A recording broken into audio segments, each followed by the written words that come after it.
মা, পিয়া মা। রে বুড়ার বাচ্চা, তুই কে রে? তোর কত বড় সাহস, তুই আমার ম্যাডামকে জড়িয়ে ধরতে চাচ্ছিস? মানে তুই কি জানিস ম্যাডাম হচ্ছে আইপিএস অফিসার? কি আইপিএস অফিসার? আমি একে চিনি। ও, তুই ম্যাডামকে চিনিস তাই না? আর ম্যাডামও তোকে চিনে তাই না? সেটা ছোট লোকের বাচ্চা। ম্যাডাম, আপনি একদম চিন্তা করবেন না, এই ধরনের ছোট লোকদেরকে না আমার খুব ভালো করে চিনা আছে। এরা মনে করেন যারা বড় লোক মানুষ দেখে তাদের কাছে এসে বলে আমি আপনাকে চিনি কিছু টাকা পয়সার জন্য।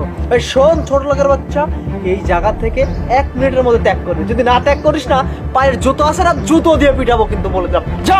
চুপ কর আরিফ, মানুষের সাথে কেউ কোনোদিন এভাবে কথা বলে নাকি? ম্যাডাম, এই ধরনের লোকদেরকে না আপনি চেনেন না, এদেরকে ভালোভাবে কথা বললে না এরা শুনবে না। চুপ কর আরিফ, কাউকে ভালোভাবে কথা বললে সে শুনবে কি শুনবে না সেটা তার ব্যাপার, কিন্তু আমাদের উচিত মানুষের সাথে ভালোভাবে কথা বলা, ভালো আচরণ করা। এই পরিচয়টা তখন থেকেই যখন আমি গরিব ছিলাম আর উনি বড়লোক ছিলেন। বই নেবেন? বই, ভালো ভালো বই আছে, বই কিনুন, জ্ঞান অর্জন করুন। বই বই।